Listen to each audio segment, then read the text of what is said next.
या कुन्देन्दुतुषारहारधवला या शुभ्रवस्त्रावृता या वीणावरदण्डमण्डितकरा या श्वेतपद्मासना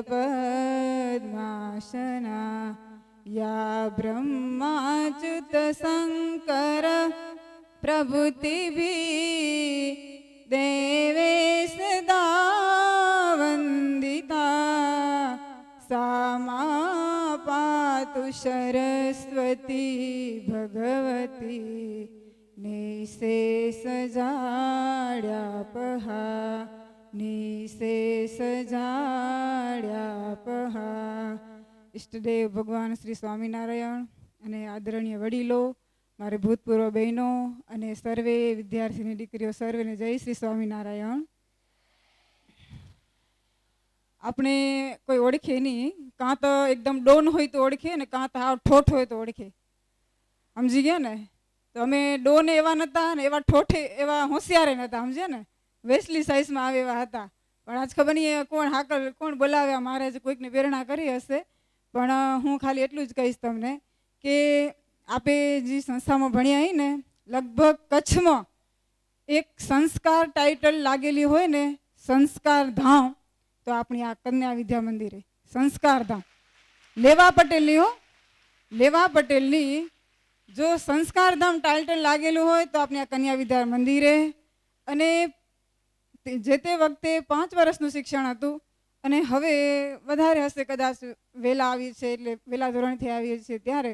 તો આ સંસ્કાર અહીંયાથી જો મળે એને પાછળ કેમ જાળવી રાખવા, તો એના માટે એક પ્રશ્ન શું કેમ કે લગભગ દીકરીઓ એવું હોય કે એના માતા પિતાને બહુ એમ કે ચિંતામાં એનું જીવન બનાવે છે।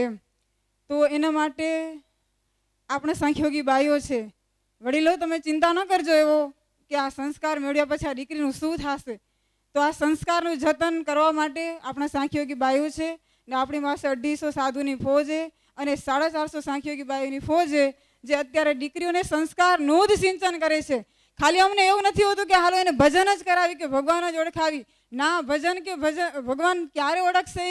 જ્યારે એને સંસ્કાર હશે ત્યારે ને, સંસ્કાર વગર કોણ ઓળખે?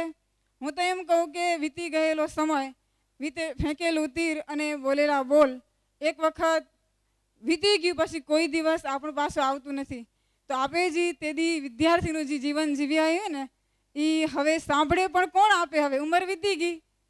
હવે મને તો ખરેખર એમ થતું હતું, ધનભાઈ કીધું કે આરત પટેલ સર, આપણા રામજી સર, એનું હવે શું થયું હશે? તો મને એમ હતું કે હવે હશે કે નહીં હોય આ દુનિયામાં। પણ ખૂબ ખૂબ આભાર, 25 વર્ષથી આ હોસ્ટેલ મૂકીને અમે હાલ્યા ગયા, પાછું તમે હવે બોલાવ્યા, વહેલું બોલાવતું ને અમને। અને ઘડી ઘડી આવા પ્રોગ્રામ કરવા જોઈએ તો અમારા આજે બાયું છે અને આવા ભેગા ભણતા વિદ્યાર્થીઓ, સર કહેતા હતા કે 1400 દીકરીઓને હું સાચવી હતી ત્યારે, હું ભલે ટ્રસ્ટમાં હતા ત્યારે, અને અમે ત્યારે 1350 દીકરીઓ હતી ને જ્યારે, ત્યારે તેનો મારું બેન્ચ હતો એમ। આપણા આજે કસ્તુરબેન છે કે સરના દીકરી નિશાબેન, એ અમારો બેન્ચ હતો। હવે એ તો બધી ટીચરની પોસ્ટ ઉપર, અમે ટીચર તો છે પણ ટીચર બીજા આવી, સમજ્યા ને તમે? તો અર્જણભાઈ આપણા જે આપણે ભલામણ કરતા હતા એ એની વાણી નથી બોલતી હો, એ હું તમને દિલથી કહું, એનું દિલ રડતું હતું। આજે દીકરીઓના સંસ્કાર માટેની જો વાત આવે ને તો કા વડીલો રડે, કા ત્યાગી સમાજ રડે ને કા તો માતા પિતા રડે, સમજી ગયા ને? આજે સમાજ જ્યારે સંસ્કાર ઉપરથી લપસી પડે ત્યારે આ સમાજનું સેવન કરનારા વડીલોને ચિંતા થાય કે આ દીકરીઓનો સંસ્કાર કેમ સચવાઈ રહે એમ। એ બધાને આજે બધાને હોય કે ના હોય કે આ સંસ્કાર કેમ ઉજળા બને એમ। તો અમારો બધાનો આપણે એ જ બધો ઈરાદો લક્ષ્ય એમ કે આ સંસ્કાર દીકરીના કેમ ઉજળા બને, કેમ આપણો સમાજ જળવાય। અને જો અમે જ્યારે ભણતા ભૂકંપમાં ભડકીને ભાગ્યા પછી બીજે દિવસે અમને તેડું થયું કે તમારો સામાન લઈ જાઓ, ત્યારે ધરતી ધૂપતી બંધ થઈ ગઈ તો પગ ધૂપતા થયા। તો એમાં પગ કેમ દેવો કે હવે સામાન કેમ લેવા જાઓ એમ? સામાન કોઈ ધૂપતે લઈ આવવા પણ પછી આરડીમાં અમને જ્યારે ભણવાનું થયું પાછલા મહિના, ત્યારે એમને પણ અમે લાભ લીધો. હજી જ્યારે આરડી પાસેથી જાય ત્યારે એમ થાય અમારી સ્કૂલે પોતાપણું તો કોઈ દિવસ જાશે નહીં હો. સમજી ગયા ને? આત્મીય ભાવ ને પોતાપણું કોઈ દિવસ નહીં જાય. ગમે એટલો સમાજ બોલશે જે કે તે, પણ જે ભણ્યા એ ભણ્યા અને જે મળ્યું એ મળ્યું જ્ઞાન. પછી કોઈકને એવું થતું હશે કે તમે આવી દીક્ષા લઈ લીધી, તમારું ભણવામાં પાણી ફેરવી નાખ્યું હો. અમે જરાય પાણી નથી ફેરવ્યું, પણ એ તમે દિલ ખોલીને સાંભળી લેજો કે જે ભણતરની કિંમત આ સાંખ્યોગી બાયુને કામ આવેલી ને એ તમે પણ નહીં આવતી હોય. સમજી ગયા ને? શાસ્ત્રોના અર્થ બધા ભણતરથી અમને મળ્યા, એને કોઈ મળત નહીં. અને આ હું શ્લોક બોલ્યો ને 10મા ધોરણમાં શીખી રે, પછી શીખ્યો હોય તઈ મને આવડે રહું. શાસ્ત્રમાંથી કોઈ વાંચ્યો નથી આ શ્લોક. સમજી ગયા ને? તો આ મારી વિદ્યા જ કામ આવી. એટલે એ કોઈકને અજ્ઞાન હોય એવું કે આ તમે પાણી ફેરવી નાખ્યું તમારા ભણતરમાં, તો એ વાત તમે ભૂલી જાજો. અને અમે જેટલું જાળવશું ને ભણતર એવું તમે પણ કદાચ નહીં જાળવો. સમજ્યા? એટલે તમે બીજું તો ઠીક, પણ મારી આ નમ્ર બહેનોને નમ્ર વિનંતી એ કે કોઈ દિવસ આપણા સંસ્કારને લાંછન ના લાગે ને એવું કામ કરવાનું. સમજી ગયા ને? એક ગધેડો ને ગાય હોય ને, તો ગધેડો એવું કામ કર્યું કે કુંભાર મીઠું ભરીને આવતો તો તમને બધાને ખબર હશે આપણે કે એનું કામ શું હોય એમ. પછી એને જ્યારે ભાર લાગ્યો ત્યારે એ કામ કેવું કર્યું કે પાણીમાં ડૂબી ગયો એમ. એટલે મીઠું તો પાણીમાં પડે તો એને શું થાય? ઓગળી જાય ને. તો ગધેડો હલકો બની ગયો. પછી આ બાજુ બળદ એ એમ કર્યું કે એને જ્યારે એનો ધણી ભાર ખણાવતો હતો કે ખેડતો હતો, ત્યારે પછી એને ચરવા મૂક્યો હશે ને, ત્યારે ગધેડાનું ને બળદનું મિલન થયું. બેની દોસ્તી થઈ.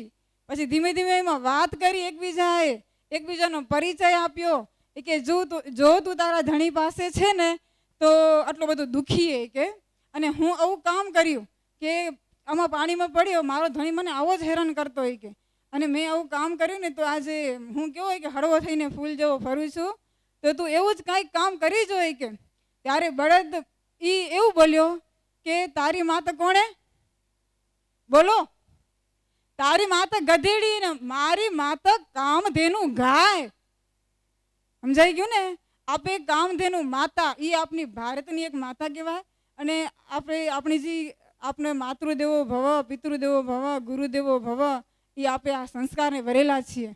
તો બધી માતાનું આપણે ગૌરવ હોવું જોઈએ. એક બળદને એટલી એની કામધેની માતાનું ગૌરવ હોય, તો આપણા સંસ્કારનું કે શિક્ષણનું આપણે ગૌરવ હોવું જોઈએ કે ન હોવું જોઈએ? હોવું જોઈએ કે ના હોવું જોઈએ? બોલો દીકરીઓ. તો આપણે અહીંયા જે સંસ્કાર મળે એનું ગૌરવ, એનું એક મોટું ઝાડ ખીલતું કરીને અહીંયાથી મેળવી જવાનું, ને આપણા ગામમાં આવીને એ તમને બતાવવાનું કે અમે સંસ્કારધામમાં ભણેલા. સમજી ગયા ને? તો બધી દીકરીઓને એ જ એક નમ્ર વિનંતી. અને મોબાઈલ વાળું તો બહુ જ લફ બધાની છે. એ તો કોણ જાણે ભગવાન કઈ દયા કરીને નીકળે, એ તો નહીં બની શકે કદાચ. અમે જ્યારે ભણતા ને ત્યારે આપણા RS સાહેબ પાસે એક મોબાઈલ હતો. એ એકલા બોલતા ને તો અમે બધા હસતા એની ઉપર હો, કે આજે તો એકલા બોલે રહ્યા એમ. ને આજે તમે જો બધા એકલા જ બોલે રહ્યા તો કેટલું હસવું હવે. સમજી ગયા ને? અને આ દુનિયા, આ મોબાઈલે બધાની દુનિયા ફેરવી નાખીએ. ક્યાં સંસ્કાર, કોણ માતા પિતા, ક્યાં આપણા ભગવાન, કોણ સંતો, કોઈ કાંઈ જોતું નથી. તો મારી એક નમ્ર વિનંતી એ અહીંયાથી જે સંસ્કારો મળે એને તમે જાળવજો. પછીના સંસ્કારો આપણે સાંખ્યોગી બાઈઓ આપે એ પણ તમે જાળવજો અને ગૌરવ રાખજો. અને એવા નાના મોટા શાસ્ત્રોનું અહીંયા વાંચન કરવામાં આવે તો એ પણ તમે યાદ રાખીને બધું કરજો, તો આપણે જીવનમાં બહુ જ કામ આવશે. બસ એટલું કહીને હું મારી વાણીને વિરામ આપું છું. જય સ્વામિનારાયણ.